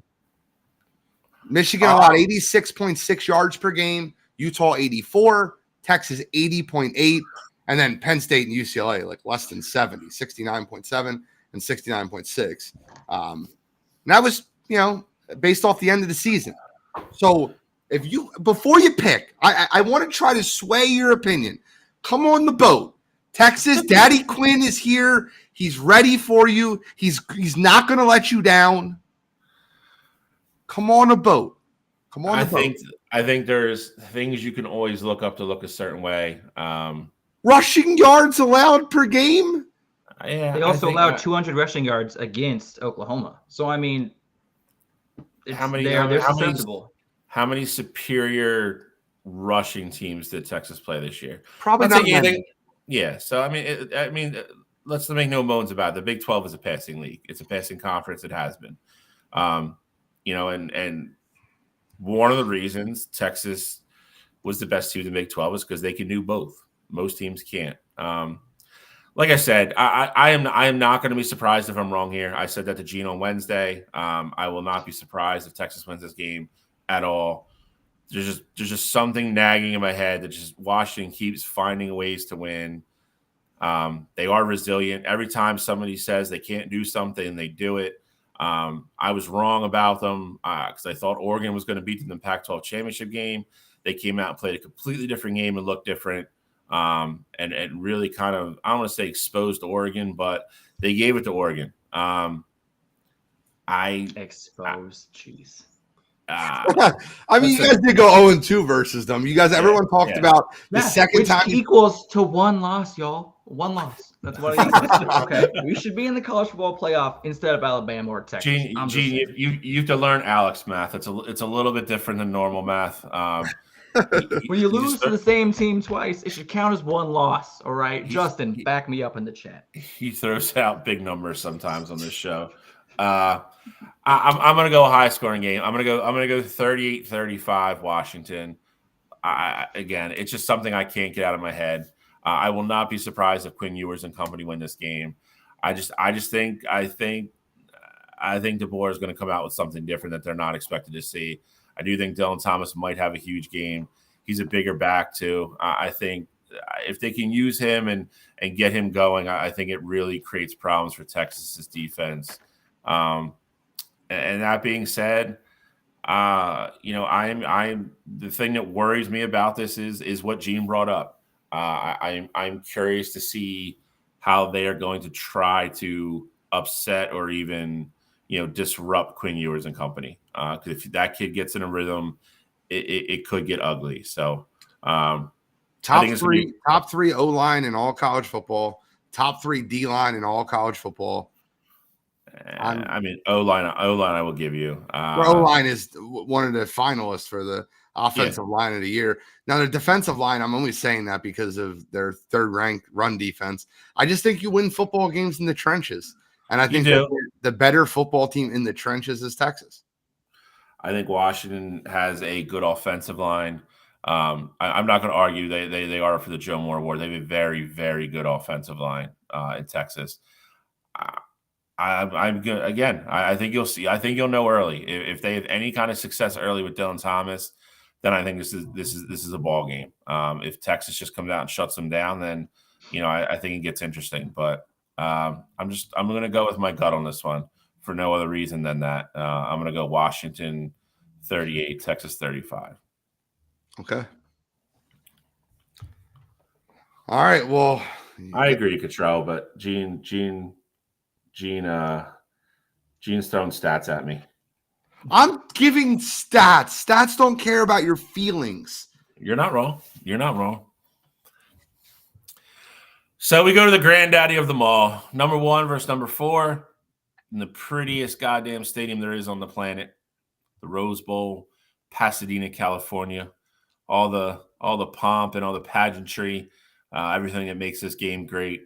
2 blue bloods, 2 of the original building block, football programs in the country. Michigan, number 1, Alabama, number 4, coming in off their huge win over Georgia in the SEC championship game. Alex, I'm going to let you go first again on this again because me and Gene did already talk about this, and we'll jump in at the end of this and give our picks as well. Yeah, no problem. I mean, to me, this is kind of, instead of being called the Rose Bowl, it should be called the Drama Bowl. I mean, with Michigan, half the season was spent with scandal, with interim head coaches on the sideline, Jim Harbaugh not on the sideline for suspension reasons. And then we got Nick Saban and the Alabama team, who since day one, we've talked about how they are a 2-loss, 3-loss team. This is not the Alabama that we've seen or grown used to seeing in years past. One thing I've learned, not being an Alabama fan, is that you cannot doubt Nick Saban. I mean, we had them all written off. Lost to Texas, followed by a quarterback switch, 4th and 32 against Auburn, and time after time, Bama shows up. Bama's number 4 in the country. Here we are. So honestly, Jalen Milroe is for me the front runner for Heisman Trophy next year with his passing and running ability. He's got 3,200 combined yards this season with 35 touchdowns, only 6 interceptions. So he's very smart with the ball. He holds on to it. He does not force turnovers. The real question is if running back Jace McClellan, who is questionable with a foot injury right now, if he's able to go on Monday. That will honestly be a huge tell for me as far as how's the game is going to go. If it's going to be more of a trench battle or if it's going to be more Jalen Milroe with his legs, making things happen outside the pocket. Now, like I said, Michigan has been surrounded with scandal this year, half the season. Jim Harbaugh was not able to be on the sideline, had interim head coaches. Obviously, Michigan was able to rally around each other, persevere, finish the season 13-0 with that number 1 ranking next to that M of theirs. And it's really all behind Blake Corum and Donovan Edwards. Blake Corum is their lead back, 1,028 yards rushing, 24 touchdowns on the season, which is, by the way, and Bill, I'm sure you're happy to hear this, and you already knew this, a Michigan school record for the season, 24 touchdowns. And then you got Donovan Edwards, not so much of a run threat as Blake Corum is. He's got 30 catches out of the backfield, so it adds a nice little element to their offense that I feel like we should see a lot more against this Bama tenacious defense. And here's the funny thing. Michigan's defense, though, like I said, we all know that Big Ten defensive style. Michigan is honestly the bread and butter of that conference. Number 1 in points allowed, number 2 in takeaways, number 6 versus the run, and number 2 versus the pass. Either way you look at it, Jalen Milroe and Alabama are going to have a long day of trying to move the ball against Michigan's defense. However, I also believe that Michigan's going to have a hard time moving the ball against Alabama's defense. Just like I said last game was all offense. This is going to be all defense. For me, it comes down to the players in the trenches and who's going to win this game. With my gut, I have to go with Alabama winning this game against Michigan. I think Jalen Milroe is just going to be too much to handle for Michigan's defense. I think he's going to have over 100 yards rushing this game and probably 3 rushing touchdowns. I think that's ultimately going to be the difference. I think the score is going to be more like 24-21. I think it comes down to the fourth quarter, and I think Alabama pulls it out. I'll go next to let Shally finish it up. I actually, contrary to what many people may think, I'm probably rooting for Michigan in this football game because I kind of want Shally to be able to experience that. a national championship. He's a friend of mine, so like I hate rooting for Michigan. They're a rival of mine, but I do want to have him experience that. Just like if Oregon was here, I'd be rooting for the Ducks for you. No, you should want me to fail, Gene. I don't. That's who I am. So, but I think Alabama is the better football team. I think they play in a better conference.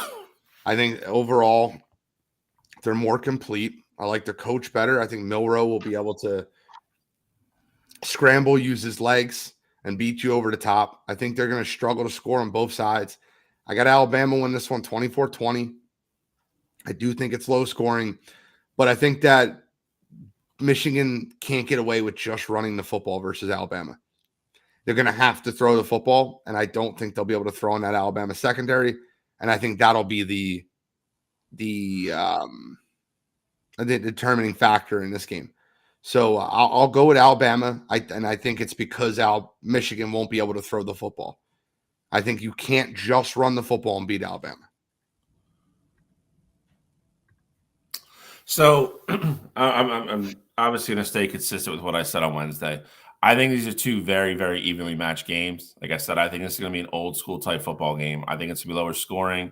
I think everybody across the board agrees. Not even just on this show. If you look at nationally, everybody that's predicting this game, everybody's pretty much like 24-20, 24-21 is literally like everybody's pick for this game one way or the other. And it's my pick as well. I think you have two very well-coached football teams. Obviously, you do have the advantage of Nick Saban of being here before and winning the whole thing a couple times.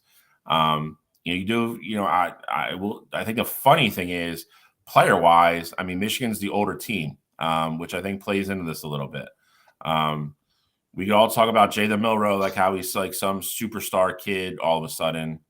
And I will tell you that before the Georgia game, watch the Auburn game. 3 weeks before that, watch the South Florida game.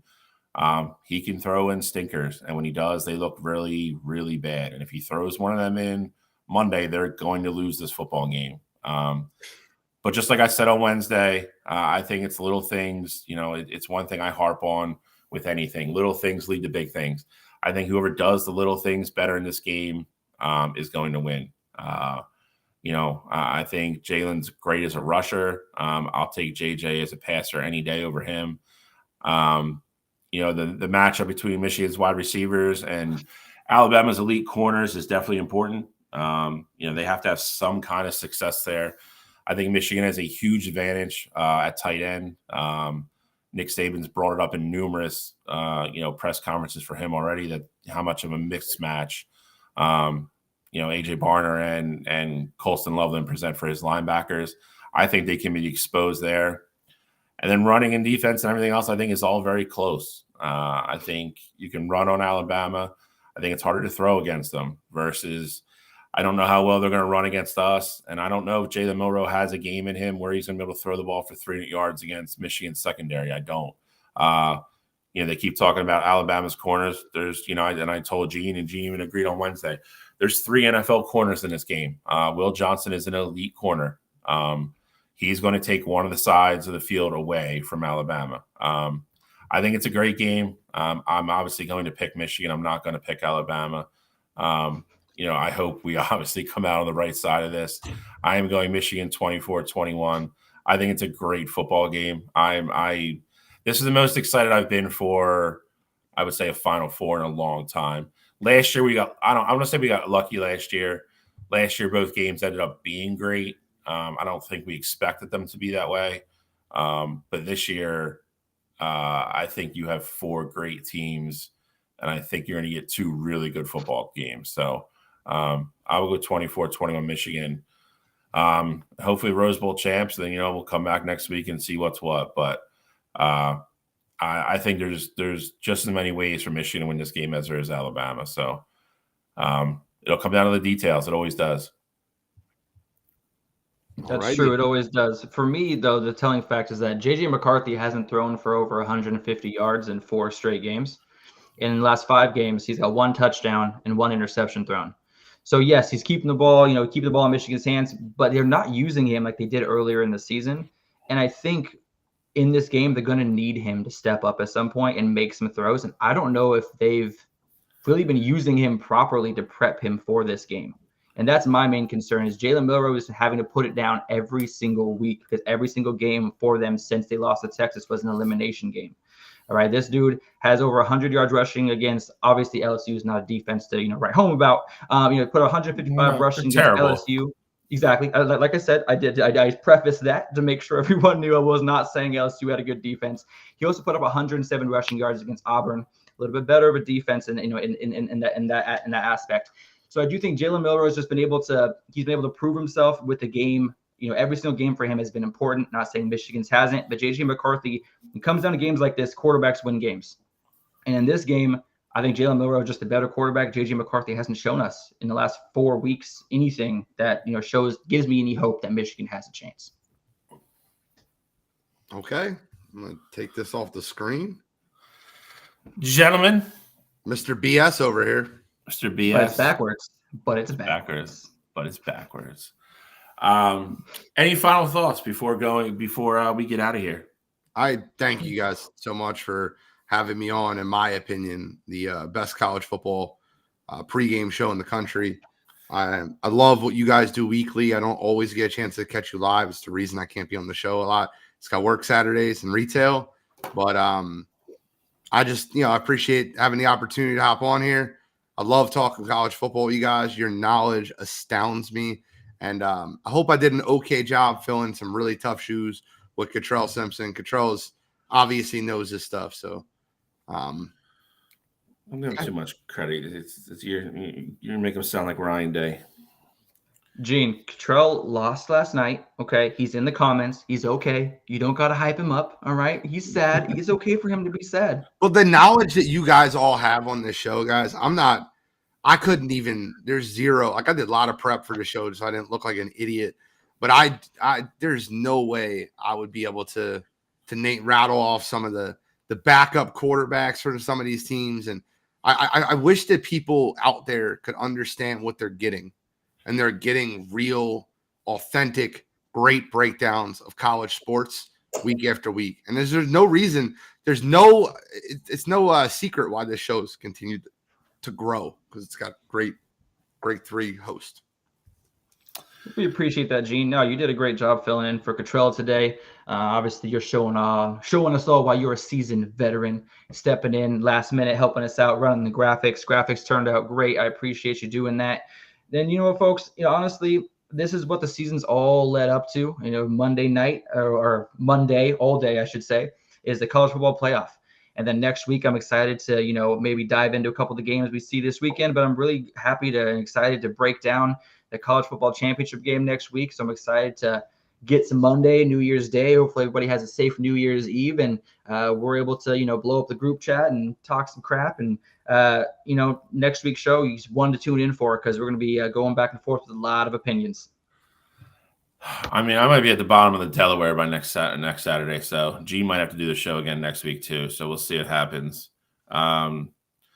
Any final New Year's message, Paul? You're talking a lot of crap this show. I'm glad that you're here, but like I'll say this: I hope Monday, for your sake, I hope Alabama shows up better than I don't know, the Atlanta Braves did in the playoffs, or how those Phoenix Suns looking this year so far with the Dream Team. So you're not on the best run right now, buddy. So I mean, maybe that's a good thing for me.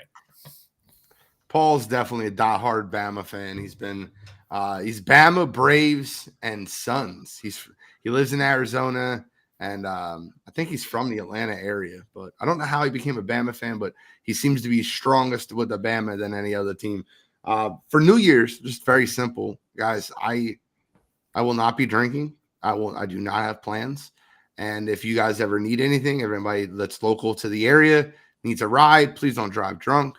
I'll pick you up. Just let me know. Call me. I'm here. I just want to, wish you guys a wonderful New Year. And I hope that the New Year starts well for Shally. But I will say this. I wear this around my neck. This is the number 24. We are entering into 2024. It's the year of me. I'll take it. The year of Gene, which means it's the year for Wire to Wire. I like that. There we go. But no, man, I'm not doing anything either. Just hanging out with the family. Got some sparkling apple cider ready to pop. I'm going to have a good old time with the kids and watch the ball drop. And does Dick Clark still do that? I don't know. Dick Clark balls dropping? I don't know.